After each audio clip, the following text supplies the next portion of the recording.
গণিত প্রভাষক metropolitan college Khulna. আমি আজকে পাঠদান করতে চলছি উচ্চতর গণিত একাদশ শ্রেণী সরলরেখা অধ্যায়।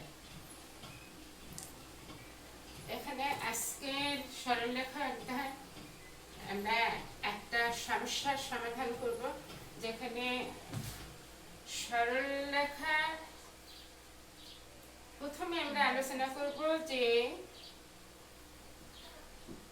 যে কোনো একটা সরলরেখার সমীকরণ যদি দেওয়া থাকে, সেই সরলরেখার সমীকরণটা যেমন 2x + 3y = 6 একটা সরলরেখার সমীকরণ দেওয়া আছে। এইরকম যদি সরলরেখার সমীকরণ দেওয়া থাকে, তাহলে আমরা এই 6টাকে নিচে লিখে, এখান থেকে এটা নিচে লিখে এখানে শুধু 1 লিখব। তারপরে এখানে 1 থাকতে হবে। আমাদের সরলরেখার সমীকরণ যে কোনো একটা সাধারণ সমীকরণ দেওয়া থাকলে আমাদের ওই সরলরেখার সমীকরণ নির্ণয় করতে হলে আমাদের একটা সূত্র আছে, সেটা হচ্ছে x/a + y/b = 1। এখন এই আকৃতিকে আমরা যে কোনো সরলরেখা দেওয়া থাকলে সেই সরলরেখাকে আমরা এখানে সবসময় 1 নেব। 1 এর যে অন্য সংখ্যা আছে এখানে 1 নেওয়ার পরে দেখবো x এর নিচে যে সংখ্যাটা আছে সেটা হচ্ছে x অক্ষ। এখানে আমাদের অক্ষটাকে ভালোভাবে বুঝতে হবে, x অক্ষ কোনটা, y অক্ষ কোনটা, এবং x এর এখানে আমরা যে মূল বিন্দু ধরি, আমরা গ্রাফের থেকে এটা আমরা ক্লিয়ার বুঝতে পারবো। আমরা নবম দশম শ্রেণীতে এই যে অক্ষ সংক্রান্ত ব্যাপারে আমরা অনেক কিছু শিখছি। এখানে আমাদের ওই ধারণাটুকু আমাদের যদি না থাকে, তাহলে আমরা অক্ষটা বুঝতে পারবো না এবং সরলরেখা সম্পর্কে আমরা কোনো কিছু জানতেও পারবো না। অক্ষটা x/3, এই 3টাকে এটা 1 2 3, এটা x অক্ষ, এটা হচ্ছে 0 মূল বিন্দু, এটা x x' এটা হচ্ছে y, এখানে হচ্ছে y, এটা হচ্ছে y'। তাহলে x এর নিচে 3, এটা x অক্ষের মান এটা 1 2 3, y এর মান 2 1 2। এখানে একটা বিন্দু, এখানে একটা বিন্দু, আমরা সেই দুই বিন্দু দিয়ে যদি যোগ করি তাহলে 2x + 3y = 6। এটা হচ্ছে আমাদের সরলরেখার সমীকরণ। অক্ষ সংক্রান্ত ব্যাপারে আমাদের এত পরিষ্কার করে ক্লিয়ার করে যদি আমরা ধারণা না করতে পারি, আমরা বিন্দুগুলো যদি বসাতে না পাই, এখানে আমাদের এই দিকে আমরা যখন যাব, এটা এই পুরো দাগটা হচ্ছে x অক্ষ। মূল বিন্দু থেকে শুরু করে এখানে 1 2 3 4 5 6 7 8 9 10, এখানে 0 থেকে ডান দিকে যেগুলো যাবে সেই বিন্দুগুলো আমরা সবসময় বলবো পজিটিভ, এবং এই বাম দিকে যখন বিন্দুগুলো আমরা বিবেচনা করব তখন এটা -1 -2, এটা -3, এই বিন্দুগুলো আমরা সবসময় থাকবো, এই বিন্দুগুলো নেগেটিভ। এখন একইভাবে y যখন আমরা আলোচনা করব, y এর 0 থেকে উপরের দিক এগুলো আমরা ধরবো 1 2 3 4, এটা পজিটিভ। নিচের দিকে যখন যাব সেগুলো আসবে y অক্ষ, এইগুলো হচ্ছে নেগেটিভ। এই বিন্দুগুলো আমাদের এখানে যে বিন্দুগুলো, এই বিন্দুগুলো কোথায় প্লাস মাইনাস, আমরা যদি বলি -1 -2, কিভাবে আমরা পাবো? এখানে এটা -1, এখানে -2, এটা ওই নিচের দিকে আমরা একটু আগে বলছি, নিচের দিকে বলছি যে এইটা হবে নেগেটিভ -1 -2। তাহলে এখানে -1, এটা একটা -2, তাহলে এখানে -1 -2 বিন্দুটা এখান থেকে এখানে -1, এটা হচ্ছে -2। এই বিন্দুগুলো কোথায় কি এইভাবে আমাদের পরিষ্কার ধারণা থাকতে হবে না, সরলরেখা সংক্রান্ত ব্যাপারে আমরা কোনো আইডিয়া বা আমরা বুঝতে পারবো না। আমরা সরলরেখা যে কোনো একটা সরলরেখা, যে কোনো মনে করি সরলরেখাটির সমীকরণ x এবং আরেকটি এখানে হচ্ছে অক্ষদ্বয়কে ছেদ করে, x অক্ষকে ছেদ করবে বা y অক্ষকে ছেদ করবে। যে অক্ষদ্বয় দুই অক্ষকে বা অক্ষদ্বয়কে ছেদ করে এই ধরনের যদি কোনো কোথাও উল্লেখ থাকে তাহলে সে অক্ষদ্বয় এখানে দেওয়া আছে x অক্ষ y অক্ষকে এ বিন্দুতে ছেদ করে। আর অক্ষদ্বয়কে যদি ছেদ করে তাহলে সেই অক্ষদ্বয় এটা মানে x অক্ষ y অক্ষকে ছেদ করলে সেই সরলরেখার সমীকরণ x/a + y/b = 1। এটা আমাদের সর্বক্ষণ একটা সূত্র, এটা আমাদের মনে রাখতে হবে। এই যে অক্ষদ্বয়কে ছেদ করলে কোথাও দেওয়া থাকবে অক্ষদ্বয়, আবার কোথাও দেওয়া থাকবে x অক্ষ y অক্ষ। x অক্ষ y অক্ষকে এখানে ছেদ করলে আমরা এখানে যে বিন্দুটা এই ছেদ বিন্দু x অক্ষকে যে বিন্দু ছেদ করছে সেই বিন্দুটিকে আমরা লিখি a, আর y অক্ষকে যে বিন্দুতে ছেদ করছে সেই বিন্দুটা আমরা ধরি b। আমাদের এখানে কোনো এখানে 0.23 না দেওয়া থাকে আমরা OA = এখানে a ধরি আর OB = b ধরি। এখন OA O a R OB b এখানে মনে করি সরলরেখাটির সমীকরণ এটা, তাহলে OA OB b এখান থেকে এইটুক থেকে আমরা এটা পরিষ্কারভাবে আমাদের ধারণা এই জিনিসটা আমরা যদি না বুঝতে পারি, এই অক্ষটা আমরা যদি না বুঝতে পারি তাহলে আমরা এই অঙ্ক সামনে দেখে এগোতে পারবো না, অঙ্ক সংক্রান্ত ব্যাপারে কোনো কিছু ধারণা বা আইডিয়া করতে পারবো না। এখন আরো সেই প্রশ্নে দেওয়া আছে OA + 2OB, এখানে OA + 2OB = 0 প্রশ্ন দেওয়া আছে। তো OA এখানে আগে আলোচনা করা হলো যে OA = a, এখানে কোনো বিন্দু OA সর্বক্ষণের জন্য a, এখানে এটা করে OA = a R OB = b। তাহলে প্রশ্ন যেটা দেওয়া আছে আমরা এটা ওই স্থানে আমরা a বসাচ্ছি আর OB এর স্থানে b বসাই। a + 2b = 0 বা a = -2b, এইটাকে আমরা দুই নম্বর সমীকরণ ধরছি।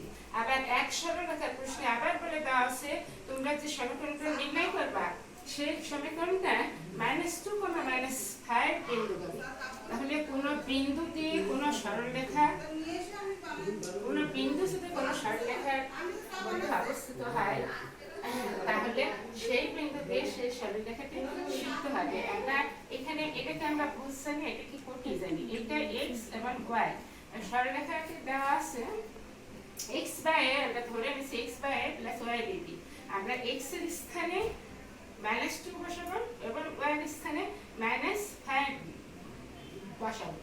-2, 2/a + -5 = 1। আমরা এখানে লসাগু করছি, লসাগু করার পরে এটা এখানে নিয়ে আসছি, নিয়ে এসে আমরা এখানে প্রশ্নে যেটা দেওয়া ছিল সেই প্রশ্নে যেটা দেওয়া ছিল সেটা থেকে OA + 2AB এখানে a এর মানটা এখানে আমরা বসিয়ে পাই। a এর মান এখানে একটু আমরা লিখতে পারি পাশে, এখানে একটু সাইডে লিখতে পারি a এর মান বসিয়ে, a এর মান বসিয়ে এটা সাইডে। তাহলে এখানে আমরা উৎপাদক করি যে 2b² + 8b = 0, 2b কমন নিয়ে b এর মান 0। এখন b যদি 0 আবার b এর মান -4, দুটো পার্ট আছে 2b = 0 আবার b + 4 = 0। এখন b যদি এখন এটা করে এখানে চলে আসবে আমরা, b যখন 0 হয়, b যদি 0 হয় তাহলে 2 আমরা মান বসাই, 2 এ b = 0 যদি বসাই তাহলে আমাদের a এর মানটা 0 আসে। আবার b যদি -4 হয় তাহলে a বসিয়ে পাই -+8 8 হয়। এখানে a 0 এবং b যদি 0 হয়, এই দুই মানটা আমাদের মূল এতক্ষণ ধরে আলোচনার বিষয় হচ্ছে একটা সমীকরণ নির্ণয় করতে বলছে। প্রশ্ন শুধু একটা সিম্পল একটা প্রশ্ন, শুধু একটা সমীকরণ নির্ণয় করে যেটা অক্ষদ্বয়কে ছেদ করে। এখন অক্ষদ্বয়কে x অক্ষ y অক্ষ অক্ষদ্বয়কে ছেদ করে এমন একটা সমীকরণ নির্ণয় করার সঙ্গে সঙ্গে আমরা ফার্স্ট কি করব, x/a + y/b = 1। আমাদের একটা সূত্র, অক্ষদ্বয় x কোথাও অক্ষদ্বয় উল্লেখ থাকবে, আবার প্রশ্নে কোথাও করতে পারি এক্স অক্ষ ও y অক্ষ। আর অক্ষ দ্বারা ছেদ করে এমন একটি সরলরেখার সমীকরণ নির্ণয় করো। সঙ্গে সঙ্গে x/a + y/b = 1। এখন এখানে একটু দেখতে হবে যে এখানে আমরা a b এটা আমরা ধরে না, এই যে আমাদের চলরাশি যে কোনো একটা সমীকরণ 2x + 3y = 6 এই ধরনের বা 5x + 2y = 8 এই ধরনের কিছু একটা সমীকরণ চলে আসবে। কিন্তু এখানে a b যে আমরা ধরে নিয়েছি, মূল জিনিস হচ্ছে এখানে a b এর সমস্যা সমাধান করতে হবে। সমস্যা সমাধান করার জন্য এত কিছু করা প্রশ্নে আরেকটু দেওয়া আছে এখান থেকে, এই যে a + 2ab এর মান বসায় সমস্যা সমাধান করে আমরা দেখলাম যে a এর মান একটা 0 আসে, b এর মান 0 আসে। আমরা যদি a এর মান এখানে 0 আসে x/0, এখানে আমরা যদি লিখি এরকম লিখি যে x/0 + y/0 = 1, আমরা এভাবে যদি লিখব এটা কখনো একটা সরলরেখা সমীকরণ হতে পারে না। 1/0 এটা ইনফিনিটি, y/0 এটা x/0 ইনফিনিটি, এটা সরলরেখা সমীকরণ, এটা সমীকরণ সিদ্ধ হয় না। তাহলে 0টা বাদ দিয়ে আমরা অন্য যে মান দুটো আছে এর মান 8 আছে, b এর মান মাইনাস করেছে, ওই মান দুটো আমরা 1 নম্বর সমীকরণ বসাই। a এর মান 8টা আমরা এখানে বসিয়ে পাই, এটা a এর মান a আর b এর মান -4। এটা বসানোর পরে এটা আমরা লসাগু করে x - 2y = 8।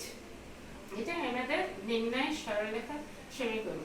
এখানে তোমাদের সবচেয়ে গুরুত্বপূর্ণ বিষয় হচ্ছে যে এখানে বিন্দুগুলো কিভাবে, মূল জিনিস হচ্ছে আমাদের বুঝতে হবে যে প্রশ্নে কি বলছে। প্রশ্ন বলছে অক্ষ দ্বয়কে ছেদ করে বা এক্স অক্ষ ও y অক্ষকে ছেদ করে। এই ধরনের কোথাও কোনো এইটা সমস্যা বা অন্য কোনো অঙ্কে এই ধরনের যদি উল্লেখ থাকে অক্ষ দ্বয় অথবা এক্স অক্ষ y অক্ষ, সঙ্গে সঙ্গে আমরা এটা মনে করি সরলরেখাটি সমীকরণ x/a + y, সঙ্গে সঙ্গে আমাদের একটা লিখবো। তারপর আমরা পরবর্তী পর্যায়ে দেখবো যে আর কি কি শর্ত আছে। আমাদের a b তো ধরে না, এখন a b এর মান 2 3, এটা x y চলরাশি, কিন্তু a b 2 3 6 যে কোনো একটা মান থাকতে পারে। এখন আমাদের দেখতে হবে আর কি কি শর্ত আমাকে দেওয়া আছে। শর্তগুলোর জন্য আমরা প্রশ্নে আরেকটু দেখবো যে কি শর্ত এখানে আছে। এটা বলে দিচ্ছে যে এটা এখানে শর্ত দেওয়া আছে y + 2ab = 3। এখান থেকে আমাদের পরিষ্কার বুঝতে হবে যে গ্রাফ পেপার থেকে আমরা যদি আরো সুন্দর করে বুঝতে পারবো যদি আমরা গ্রাফ পেপার দেখি। তাহলে আমরা আর একটু এখানে উল্লেখ আছে যে এই বিন্দুটা আরো -2, -5 বিন্দু দিয়ে যায়, এই বিন্দু দিয়ে আমরা এখানে সিদ্ধ করছি। এই মানটা আবার 1 নম্বর শর্ত এটা বিন্দু। সময় স্বল্পতার কারণে আমি আজকে পাঠটা এখানে শেষ করছি। তোমরা সবাই বাসায় এটা সুন্দর করে চর্চা করবা। এই ধরনের একই রকম প্রশ্ন একটু ঘুরায় এরকম দেওয়া থাকবে, সেগুলো অনেক সুন্দরভাবে চর্চা করতে হবে। মেইন জিনিস গণিতটা একটু বুঝতে হবে, অনেক সুন্দর ধীরে ধীরে বুঝতে হবে। যে আমাদের মনে হয় আমরা যখন ইন্টারমিডিয়েট পড়ি, আমার মনে হয় আমি অঙ্কে একা 100, আমাদের কোনো টিচারই প্রয়োজন হতো না। নিজের বইটা পড়ি, মূল তত্ত্ব আমরা সূত্রগুলো বিভিন্ন রকম করে আমরা নিজেই একাই সব অঙ্ক করে ফেলতাম। তোমরা একটু সুন্দর করে প্র্যাকটিস করবা, চর্চা করবা, দেখবা যে গণিত এত ইজি, এত ইন্টারেস্টিং একটা সাবজেক্ট, তোমাদের খুব ভালো লাগবে। বা তোমরা অনার্স করবা, মাস্টার্স করো, তখন দেখবা এটা অনেক অনেক অনেক সুন্দর জিনিস। এর থেকে অনেক ভালো লাগছে যে নিজে থেকে বুঝে আমরা এই ধরনের অঙ্ক বা একটু ঘুরাই ফেরা যায় সেটাও যদি তোমরা করতে পারো, তারপর তোমাদের নিজের ভিতরে একটা আনন্দ লাগবে যে এত কঠিন একটা জিনিস আমি নিজে এই সমস্যার সমাধান করছি। করোনার কারণে এখানে আমি অঙ্কগুলো এখানে দিচ্ছি বা বাসায় কাজ, তোমরা একটু সুন্দরভাবে চর্চা করবা। সুস্থ থাকো, ভালো থাকো। সকলকে আমার ধন্যবাদ। সামাজিক দূরত্বটা নিশ্চয়ই বজায় রাখবে, সুন্দরভাবে হাত ধরতে করবা এবং সকলকে ধন্যবাদ। ভালো থাকো, থ্যাংক ইউ।